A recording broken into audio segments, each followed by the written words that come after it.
Today, we are focusing on autism. That doesn't mean that the others do not have all the possibilities in the world of being successful entrepreneurs. I think the last one we did was successful dyslexic entrepreneurs. Honestly, that was way easier to research.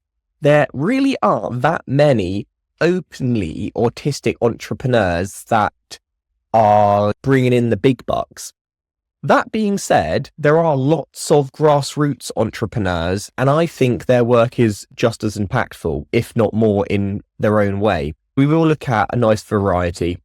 Here's a picture of me, credibilities. Lots of you know me by now, but I'm neurodivergent myself, and I also run my own business as well as working at EI, so also an entrepreneur. Essentially, I always consider myself a little bit of a Tom Sawyer. If you don't get that reference, essentially, he was a bit of a cheeky guy. He's from Mark Twain's Huckleberry Finn and Tom Sawyer books. He was always able to make some money somehow. Very good at thinking outside of the box. I think a lot of autistic people are, because our brains naturally think different. Here's my TED Talk. Do check it out. We've got a whole talk on about what is normal, how the brain works. There we are. Look, there's Emma. The Autistic Entrepreneur. It's interesting, researching this wasn't as easy as you'd thought, because when we did the Dyslexic Entrepreneur, we mainly focused on your big name people, and that just wasn't as feasible for this one. But actually, I think it makes it for a much more motivational and aspirational session, because you see real people and how they've been able to get to where they wanted to get to. Our first question today is, when you think of an autistic entrepreneur, what word comes to mind? Could be innovative, could be Elon Musk. Let me know. Yeah, you know what? I really wanted to like that guy, but he speaks for himself, doesn't he, really? Greg says Elon, yep. We've got unconventional, yep. Sometimes a little bit maverick, a little bit eccentric sometimes. Again, it doesn't have to be factual. This is just like the initial ideas that come to your mind. Quirky, me. Oh yeah, Dan Groyd, like that guy. Out of the box, innovation, problem, we got creative. Oh yeah, it's so cool. How about if I think quirky? Yeah, do you know what? Sometimes the words that come to our mind aren't always the most politically correct thing, but I think if we are honest with our initial bias and thoughts, we can then work with that. For instance, a word that comes to my mind is nerdy. When you think of autistic entrepreneur, I think, oh, maybe Bill Gates, for example. Not confirmed autistic, by the way, but you get that idea. Connecting the dots, unique perspective, talented, brilliant. Actually, we've got a lot of positivity today. But to be honest, as a group of people who are attending, who are probably advocates, I'm not surprised. That's actually quite nice. Elon Musk, again, let's start off with the elephant in the room, who's probably on his way to space. He is the most famous autistic entrepreneur on the planet, but he's not exactly a rags to riches story. Just know he did have plenty of money beforehand. And a lot of the time, he didn't actually found his own organization. He often bought into it and then expanded it outwards. But I would be really curious to know, regardless of his political opinions, why has he been so successful? He's now, what is he, just recently been given by Trump the Deutsche Department of some sort of innovation, which is ironic considering how many times he's been bankrupt. But it's interesting. In 2021, he came out on Saturday Night Live and said, hey, I have Asperger's, which also is interesting because we now know Asperger's isn't really a thing. However, he was probably diagnosed and brought up in a time pre-2013 when Asperger's was a thing. Oh yes, Greg says Dodge Dep, Department of Government Efficiency. I know, I think I heard it's not an official department. It's more like a honorary consultancy department. Oh, LaDonna says, if anyone feels invalidated because if you don't have a diagnosis, fun fact, Elon is actually self-diagnosed. I found that out earlier this week. It's really interesting, LaDonna, that he self-diagnosed, but yet would outwardly come out and say, hey, I am. I think, though, just judging from his characteristics and mannerisms, I do see it personally. Okay, interesting. Ooh, curious about social entrepreneurship for the benefit of the community. Unlike deaf and disabled people organizations, most autistic-related charities orgs that are contracted by LAs and NT leads. But neurotypical leads. That is something we will think about as well. If an organization is run by a neurotypical person but supports neurodivergent people, does that change dynamics? Because when I was doing some research today, I found a load of individuals who only employ autistic individuals, but they are neurotypical themselves. I didn't actually include them. Elon currently runs, and I say runs, not found, because it depends where you're looking at. Some of them he may have sold by now. He's been a busy bee, to be honest. First of all, he has Tesla, which again, I really want to like because they are doing electric driving, which is so essential. Potentially, it might help aid people who have autism in their driving because they might struggle with overwhelm. I've been trying to look at how has his potential autism may have reflected in his products and actually be used to benefit others. You may say, hey, Nat, I think you're stretching, but if you do have any opinions on this, do share, because I am curious to see how our own lived experience might seep into our entrepreneurship. Also, SpaceX, which potentially encourages STEM, so science, technology, engineering, and mathematics, where autistic individuals conventionally excel. I'm not saying all autistic people are great at maths, but they do tend to have an affinity towards patterns, processes, structure of some sort. So you can see how space and autism, there is some sort of unofficial link there. Then we've got Neuralink, which is super cool, especially for someone who's into neuroscience. Essentially, you'll be able to control the brain and interact with it externally. Maybe it could be used to support with autistic therapies and help people to manage when they are having meltdowns or being overwhelmed. As species, they actually are no spin, no lies, just facts and logics. Yeah, do you know what, Greg? You've always got to be careful of not pigeonholing people too much. But yeah, that is the general trend that I at least see. Then we've got the Boring Company, which, given him his due, is a great name for a company because it's funny. It ensures urban congestion, essentially digging lots of tunnels. I don't know about you, I'm obsessed with digging tunnels. I love anything underground, train related. Again, somewhat autistic. I would love to do a whole load of research on what is it with autistic people and trains. My hunch is that it comes down to the fact it's about order and understanding. It's not ambiguous. There's cold, hard facts to know and things you can learn. It's a subject which you can become an expert in, which a lot of autistic people typically like. We've also got Company X. X isn't just Twitter, by the way. It also has a whole AI arm. He has loads of companies called X. Maybe it could help people who could potentially be nonverbal communicate in an alternative way. Just to be super clear, all of these reasons and how they relate to autism are just ideas. They aren't his motivations. I think we know his real motivations, but it's still interesting to see how maybe it links in. Question to all of you, why do autistic people make great entrepreneurs? I appreciate that's very subjective. Let's say, why might they do? Or let's put it to Elon. Why is he so successful? Did he just have a lot of money to begin with? Did his way of thinking help? Is it the fact that he's quite ruthless in certain ways? I would love to know. Why do people like Elon make great entrepreneurs? While I will say he is Marmite to say the least, you love him or hate him, let's face it, a lot of people with autism are also Marmite. We are very polarizing. People will either love how we approach the world or they will find it very disengaging.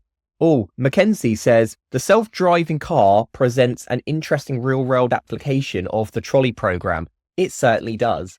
Will there be programmed to protect the lives of the occupants as default, the lives of pedestrians as following a narrative? Yeah, so those who do not know the trolley program, essentially, if you have no control, you probably won't care if you killed someone maybe, but if it's up to you, you'll probably be a bit reluctant. But maybe that's a problem for another day. How a problem which I think those with autism and those without autism may solve very different. All right, we've got, by thinking differently, determination beyond many neurotypicals. Yeah, if you spent your whole life thinking differently, it does build up some grit and determination. They tend to be very creative, less risk averse. That's interesting because it is true. Yet business is about risk, but I think it's about managing risk, calculated risk. The passion, the hype, the refocus, hyper-focus. We are driven and have the ability to question broken systems. Yep, not afraid to break the status quo. Really engaging in presentations, particularly sharing their visions. Ability to not take no for an answer. Yeah, relentlessness is a thing. Maybe I also have three-dimensional thinking. Essentially, we are out the box thinkers. That can go one or two ways. I think, my personal opinion, Elon is successful because he wasn't afraid to take big risks, but also he had a lot of money to begin with. When those risks failed, and a lot of them did fail, he was able to rebound and rebuild. It would be naive to say money didn't play a part in it, but his unique mind, for better or worse, has allowed him to be very successful. Lucas says, is it even about the determination of a person with the autism? I don't think it's all about it, but I do think you have to build up to some sort of determination and grit being autistic, because the world is difficult. And if you can overcome those initial challenges, you've got the right skill set to be unstoppable. A quote from Elon says, I find social cues not intuitive, so I was just very bookish and didn't understand those things. I personally resonate with this a lot, to be honest. It's not that I can't navigate social cues, but where a lot of people become intuitive, essentially, you just know these things about what to do, what not to do, what's okay, what's not okay. Those with autism typically have to learn these secondhand. They have to develop them. Just like learning English as a second language, typically from my experience, those who know English as a second language typically are better at English because they've had to learn it from the basics and learn all the rules that apply. I think autistic people, once they have learned some of the social cues, maybe they have a better grasp of it on how people function. We also tend to gravitate more towards facts and statistics like books. Books are black and white. They are what they are. Of course, you can read additional meaning in it, but if you don't want to, it is what it says. Mackenzie says, Elon's willingness to take risks may also have an element of wealthy, whitish, hetero man entitlement. Of course, you can't separate them. They are absolutely part of it. But he is, as Annette says, he is also very driven. That could be seen as ruthless, but it gets results. I think it's about prioritizing. Whether or not Elon is good for the planet or bad for the planet is hard to determine, and I think time will tell. I think things like SpaceX and Tesla and Neuralink are really great for the world, but him as an individual is the problematic thing. It might be that he's one of the people who essentially grows a company and then eventually has to walk away. I'm not sure, though, with him, if that he has some sort of clause where he's not able to be kicked out of the company. I think that's true with Twitter. Daddy has a diamond mind. Nothing has coincidences. Maybe there's a diamond mind here or there. Yeah, just like PayPal. PayPal, didn't he buy in just before it gets started? No, he did invent it. Tell me, Emma. Yeah, it was involved in the development, but then exactly as you said before, he just got too big for his boots and they booted him out. And that's how it's going to go for him. He's going to get involved in stuff. He'll expand them. He'll build them up, but then he's inherently unlikable and people will just want to get rid of him like that. I can see that happening for the next 20 or 30 years. I just watch him take over businesses, expand them, improve them, because he's obviously very intelligent and very good at what he does.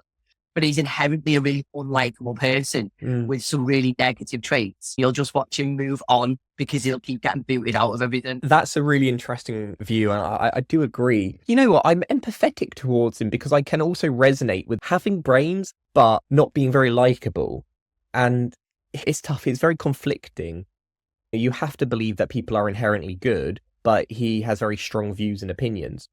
Based on the provided search results, Elon Musk did not solely invent PayPal. Instead, he co-founded X, that's right, which later merged. His co-founder was also autistic, apparently. Mackenzie says, I think he might be quite bad for the public perception of autism, both for confirming stereotypes about pure logic/empathy, and because he helped elect a man who is expected to offer a public health role to RFK Jr. Yeah, I agree with you there, Mackenzie. He's controversial quite because he is the complete stereotype of autism, and that's not a good thing.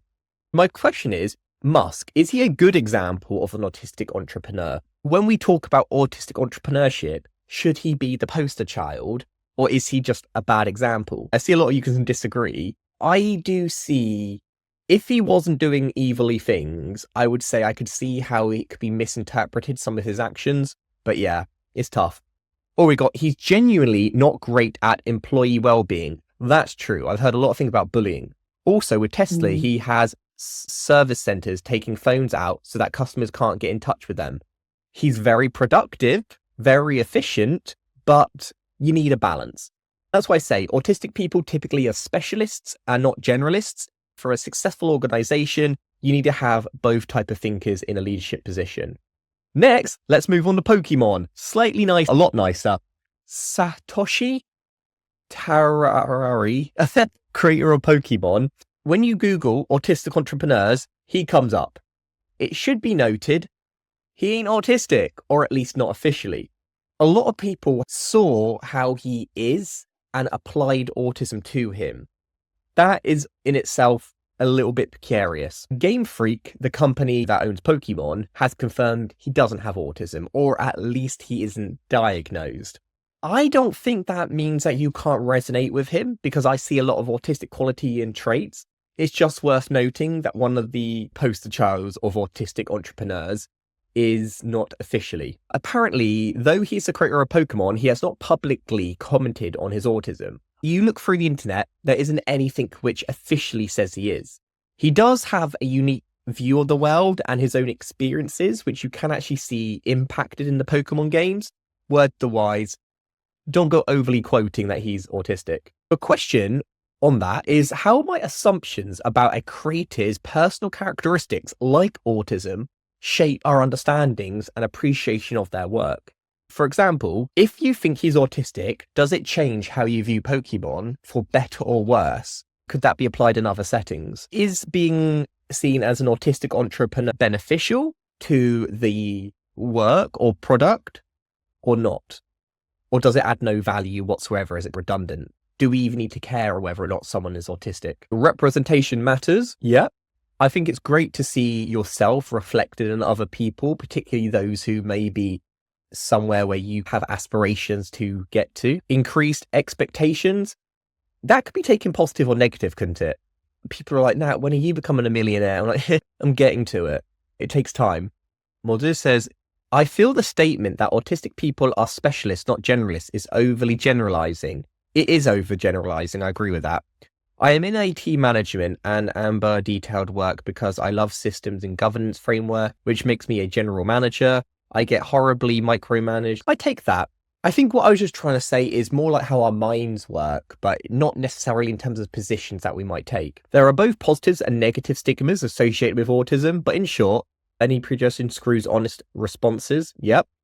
Creates personal connections to their work I wouldn't have otherwise. It's great, but like, again, we go back to Elon, he would probably be better to not be so personally attached to his product. Some of the best companies, I bet you couldn't name who they're run by, and that's probably for the better. Companies are officially their own entity.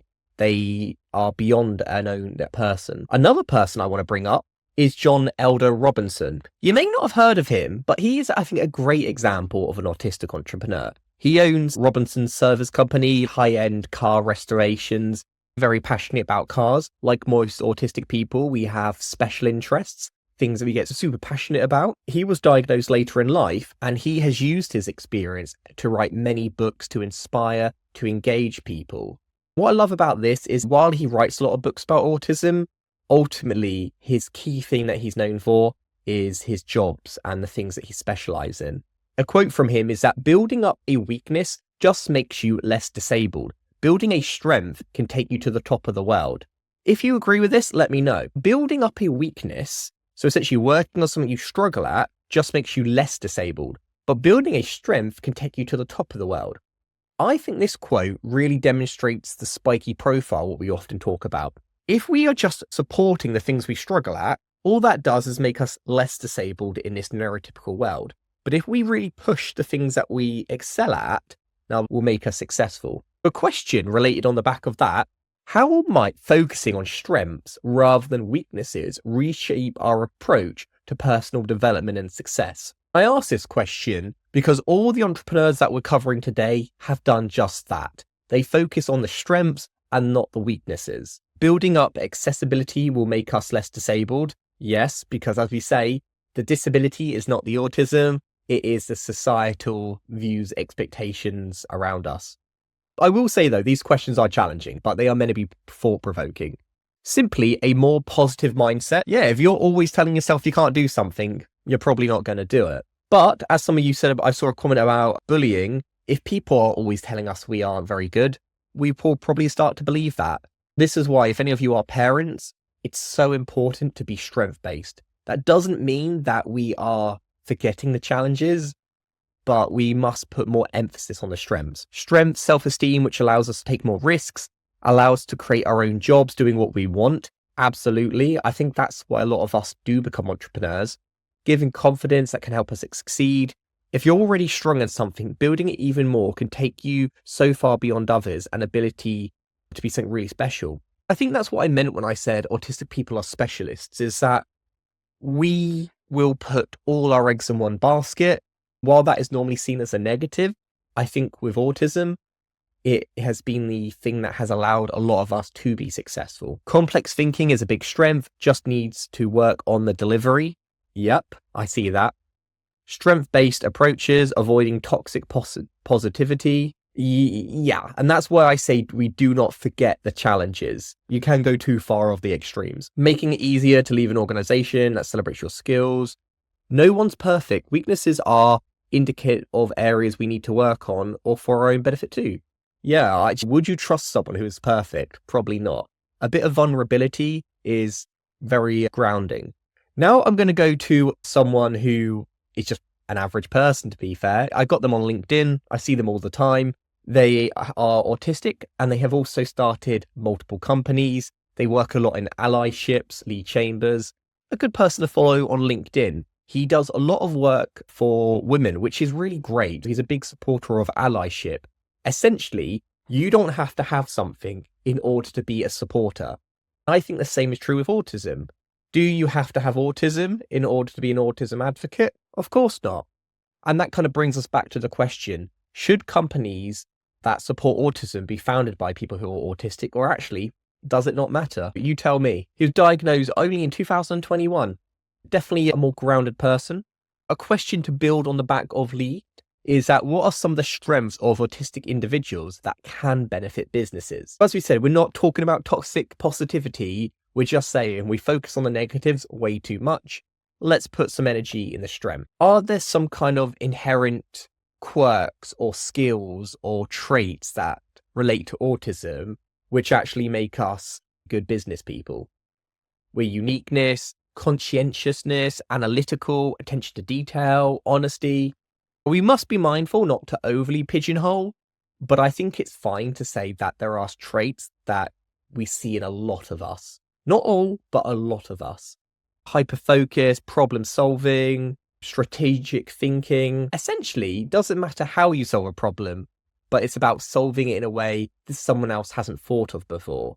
Because autistic people have been given less public space, the chances are these views have not been heard before. Focus, it depends.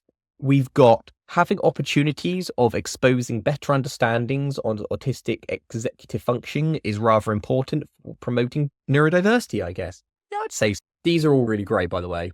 Now for another real life person, and I prefer these examples, to be honest with you, Clay Lewis.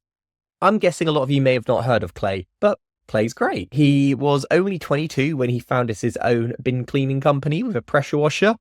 Since then, he has been going from strength to strength. With it, he has focused employment. He hopes to hire more autistic people. He's gained a lot of attentions. Again, I'm not saying he's bringing in millions. He might be at the moment. I don't think he is. But it's just a really great example of how anyone can start a business. No matter how big or small, anyone can do it. Yeah, he does look 12. I thought that. There's two reasons. Either that was an old photo where he was just doing some washing, or he's got a baby face like me. Who knows? But I have been assured he's actually probably way over 22 now. It was just that's when he fully started his company. A question to feed off the back of Clay's success.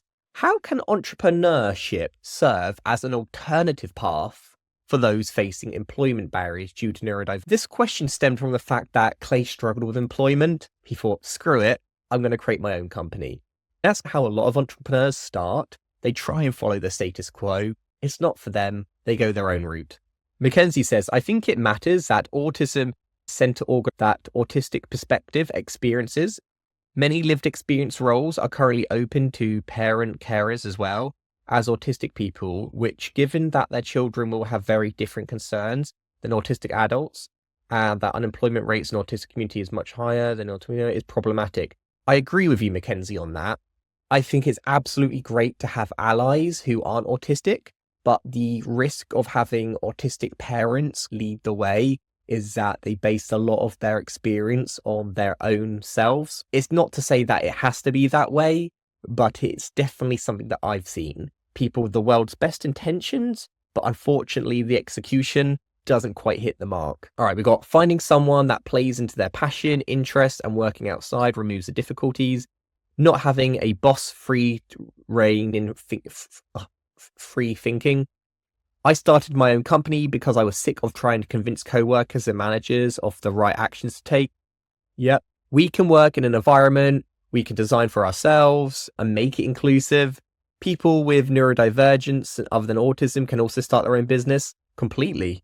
We're just using autism as an example today. It is not limited to autism by any means. It's just interesting how the rate of autism unemployment is so high, and entrepreneurship seems to be an avenue that a lot of career advisors are saying, hey, have you thought about this? Another one that I think is really interesting is Smale Biscotti. As the name suggests, it's about making tasty food. This is just another small organization by Matt. He uses it to build life skills and independence for individuals with autism. So happens to have autism, and with it, he helps employ more with autism. Not all entrepreneurs have to be social entrepreneurs, but if you're able to give back to society and help others who may not have had the same experiences as yourself, all the better. That is another thing I'll say about Elon. I can't say for a fact, but he's not known for helping other people with autism, where people like Matt and Clay and some of the others we'll look at today have genuinely given back. They've paid forward. Yeah, do you know what, Emma, you should do it. I have my own side hustle. Everyone should have side hustles. It allows you to have your creative freedom. I call it my playground where I can try and fail and feel safe in doing so. Oh, nice. Buying some biscotti now. Brilliant. Was that because of this, or were you just so happen to be doing it? Oh, Lucas says, I'm still working my game at home for every single day, but when I came back to my home, then I would be on the PC. Dedication will take you a long way. Oh, because of this. Nice. Yeah, to be honest, I probably could do with some biscuits now. How can businesses create more meaningful work opportunities tailored to the strength of neurodiverse individuals? We know entrepreneurs are creating amazing job opportunities for those with autism. But what about those of us who considers ourselves intrapreneurs, those who like to innovate from within an organization? Are there things that organizations can do to stop us running off and starting our own businesses, which maybe some of us don't even want to do?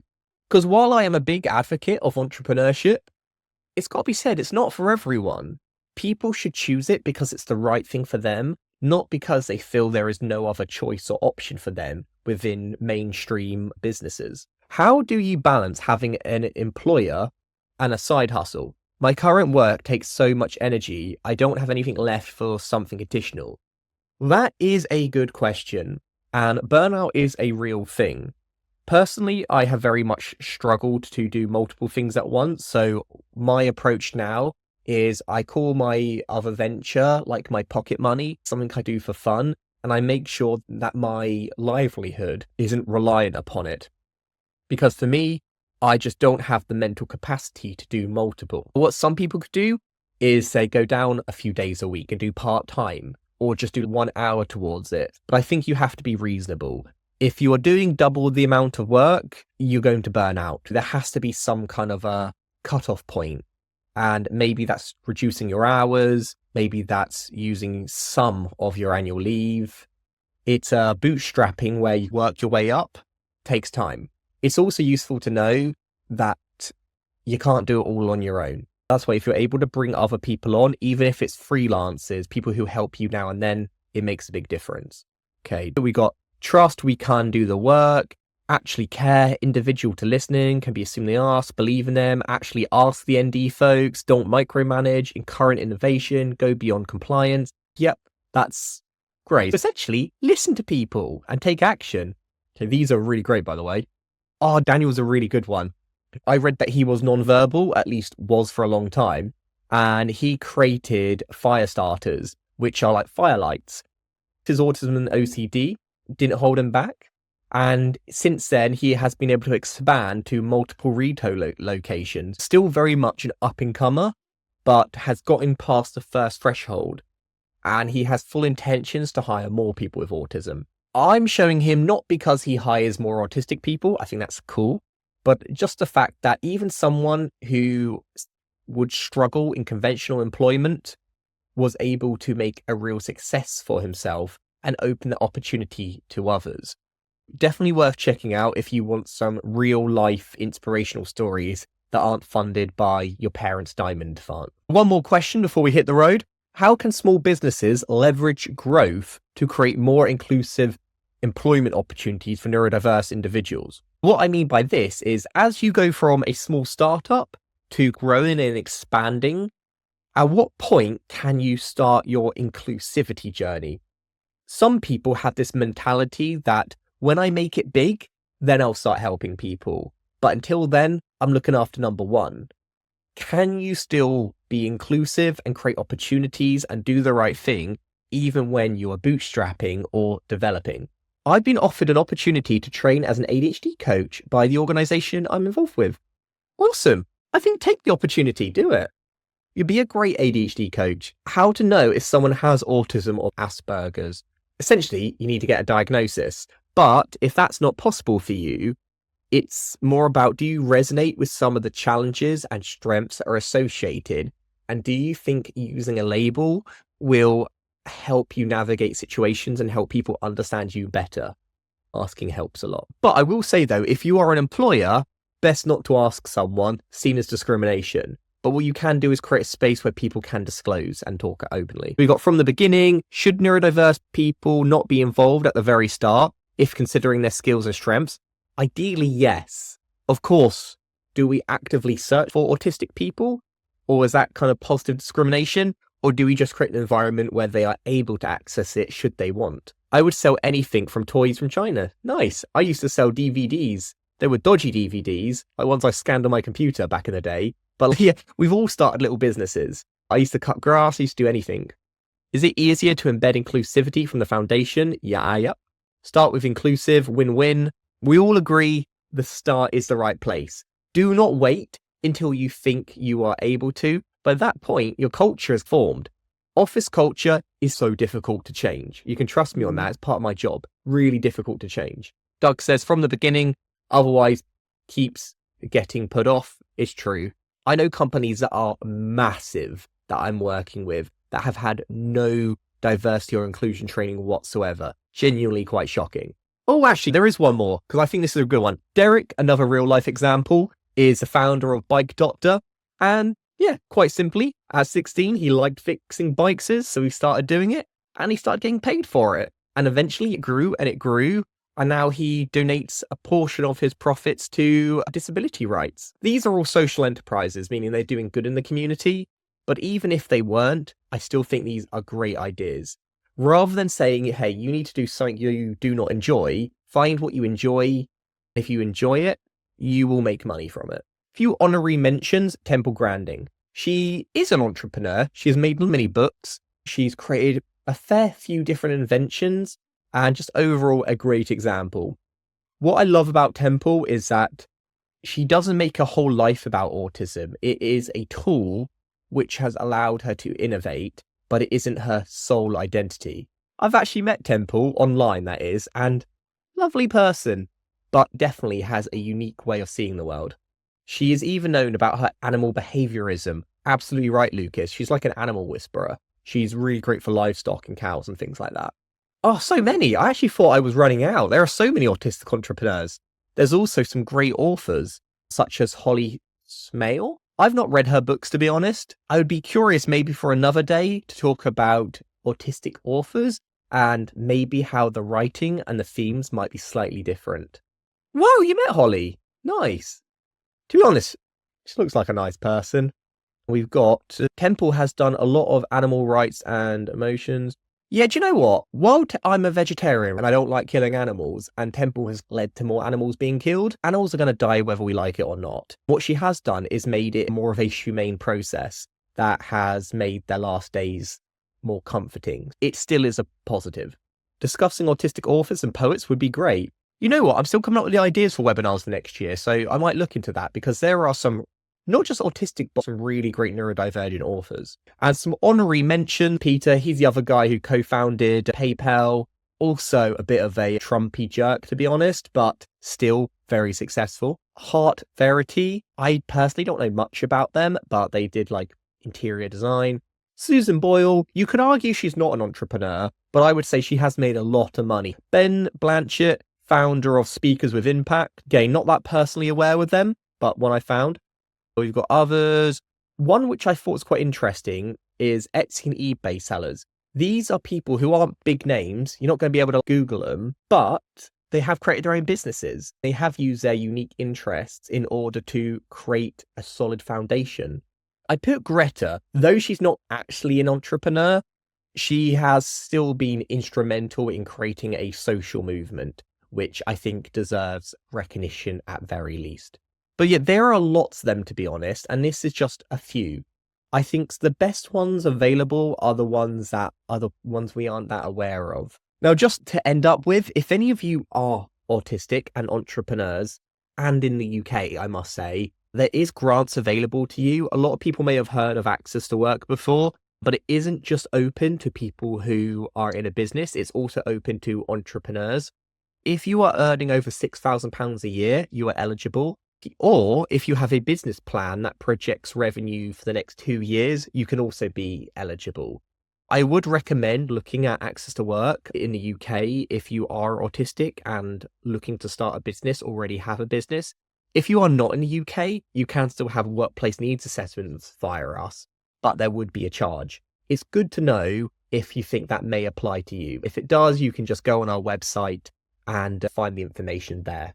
If you did want to catch up on today, it will be uploaded to our YouTube channel, and I highly encourage you to check it out.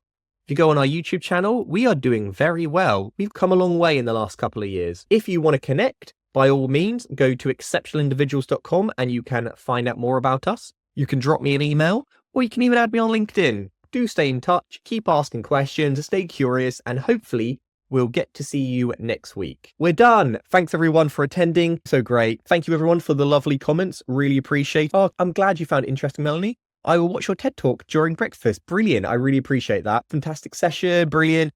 Is this a TED Talk you have mentioned about talk about AI employment sorting? You know what, Mackenzie? It's not. That was a separate one. Long story, I wasn't able to do that one. This one is just a bit more generic in terms of autism empowerment, but hopefully still useful. I do hope to still do the A one in the future. Shared your TED Talk on different Facebook pages. Thank you so much. Thanks, Doug. Thanks, Petra. All right, cool. I'm going to end it there for today, guys. But thank you for coming and have a great rest of your day and hopefully see you next week. Bye, Lucas. Bye, April. Bye, Doug, Gordon, Paul, Ben, LaDonna, Melanie, Mackenzie, Annette, and everyone else. Thank you so much.